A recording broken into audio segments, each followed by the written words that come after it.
Chapter 10. All for her. Inside the glass prison, the world narrowed to a single unbearable image.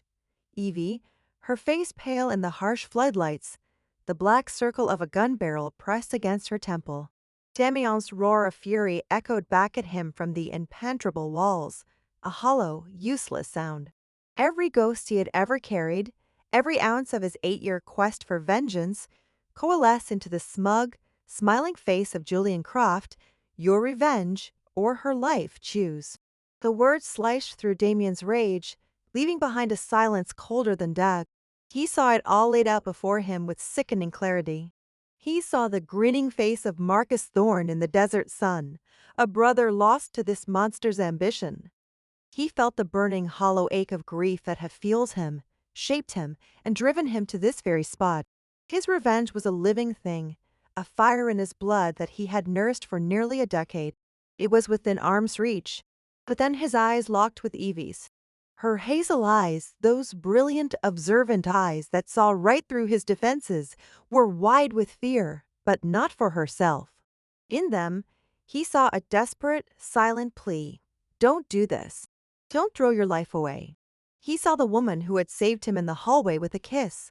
The woman who had shattered his defenses with a single question. The woman who had faced down his demons and met them with compassion instead of fear. The woman who had, in the space of a few days, become the anchor Croft so callously named. And in that instant, the choice was not a choice at all. The fire of vengeance that had burned in him for 2,922 days was extinguished, doused by a tidal wave of gut-wrenching, absolute terror at the thought of losing her. What was avenging the dead compared to saving the living? What was a ghost compared to the warm, brilliant, fiercely alive woman standing 20 feet away? His lifelong quest turned to ash in his mouth. He looked at Croft, his face devoid of rage, empty of everything but a cold, final decision. You win, Damien said, his voice flat. He raised his hands slowly, showing them to be empty. I surrender. A triumphant reptilian smile spread across Croft's face. He nodded to his men. You see? Predictable. The lock on Damien's glass prison hissed, and 2 hulking guards stepped inside, their weapons trained on him. He didn't resist as they grabbed his arms, forcing them behind his back with brutal efficiency. He was a prisoner. He had failed Marcus. He had lost, but Evie was still alive. It was the only victory that mattered, and then the night exploded. The piercing shriek of feedback tore through the air, followed by a voice amplified by a bullhorn. Julian Croft, this is a fibby. You are surrounded. Put down your weapons and lend us the hunt stage. Chaos erupted, the air filled with the roar of approaching vehicles, the thud of helicopter blades beating the air, and the blinding strobes of red and blue lights cutting through the darkness. Evie's emergency transponder. She had never stopped thinking, never stopped fighting. Croft's victorious smirk vanished, replaced by a snarl of pure fury. His perfectly orchestrated trap had crumbled. The German and South American buyers scattered like rats, trying to flee into the chaos. Croft's men opened fire on the approaching DBI agents, turning the lakeside pavilion into a war zone of muzzle flashes and screaming ricochets. In the confusion, the guards holding Damien were distracted. It was the only opening he needed. He drove his head back into the face of one guard, shattering his nose. He twisted, using the other guard's grip as a fulcrum, and snapped the man's wrist with a sickening crack. Free? He scooped up a fallen pistol and melted back into the shadows at the edge of the firefight, his eyes scanning for only one person. He saw her. Croft, his escape plan ruined, had grabbed Evie, using her as a human shield as he retreated from the pavilion, heading towards the dark shape of a seaplane moored at a private dock. Damien, Evie's voice, sharp and clear even in the chaos, cut through the gunfire. She wasn't screaming, she was analyzing. The seaplane. He's heading for the seaplane. He damaged the starboard pontoon strut on the dock when he landed. I saw it. Trust. It was instant and absolute. He didn't question her, didn't hesitate. While the FBI agents were focused on suppressing Croft's security detail, Damien broke from cover, a gray blur moving with lethal purpose. He ignored the open ground, instead vaulting over a decorative stone wall and sprinting along the dark shoreline, using the water's edge as his concealment. He reached the dock just as Croft was shoving Evie towards the plane's open door. "Get in," Croft snarled, his composure shredded, revealing the desperate animal beneath. "Damien, the fuel line," Evie shouted, twisting in Croft's grasp, her eyes locked on a thin, exposed pipe near the pontoon strut she had mentioned. "It's right below the main intake. It's unprotected." That was it. That was the shot. Not a kill shot, a disabling shot. Damien rose from the shadows, his pistol steady in a two-handed grip. He had a clear line of sight. He could end this. He could put a bullet in Croft's head and avenge Marcus. The ghost of his past screamed at him to take the shot. He ignored it. He wasn't that man anymore. Vengeance was a lonely, empty pursuit. Saving her was everything. He adjusted his aim, shifting a few inches lower.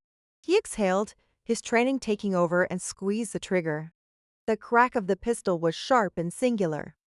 Not at Croft's head, but at the weak point Evie had identified. The bullet struck the damaged pontoon strut, ricocheted with a metallic scream, and severed the exposed fuel line.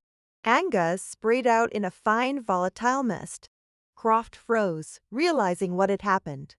A single spark, a single stray shot from the firefight behind them, and the entire plane would become a fireball. His escape route was gone. He was trapped. Enraged, he shoved Evie hard, sending her stumbling off the dock and into the shallow, icy water. He turned to fire on Damien, but Damien was already moving.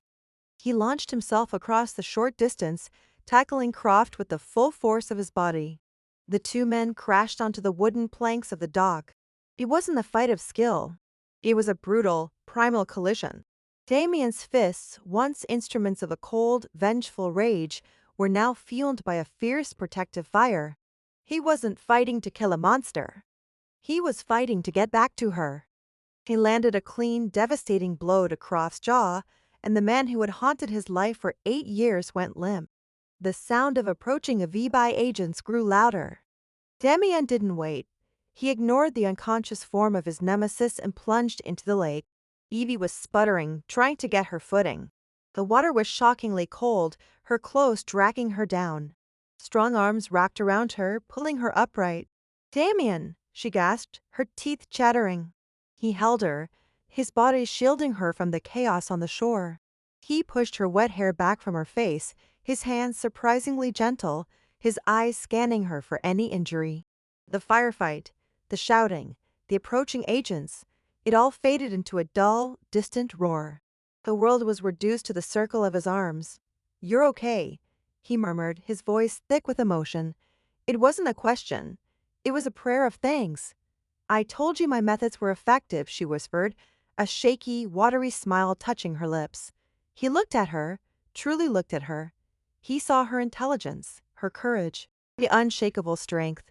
Together, they had done what his vengeance never could. They had dismantled a monster, not with blind rage, but with trust, with synergy, his brawn and her brain, his lethal skill and her brilliant mind. They were more than partners. They were two halves of a whole.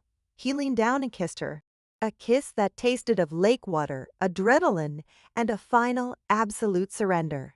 It wasn't for a guard, or for a mission, or for an audience. It was a promise.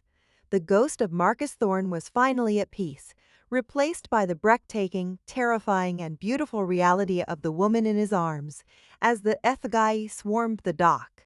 Placing the dazed Julian Croft in custody, Damien held Evie closer. The mission was over, his vengeance was over, and for the first time in 8 years, standing in the cold water with the woman who had saved him in more ways than she would ever know, Damien Croft felt truly, completely alive.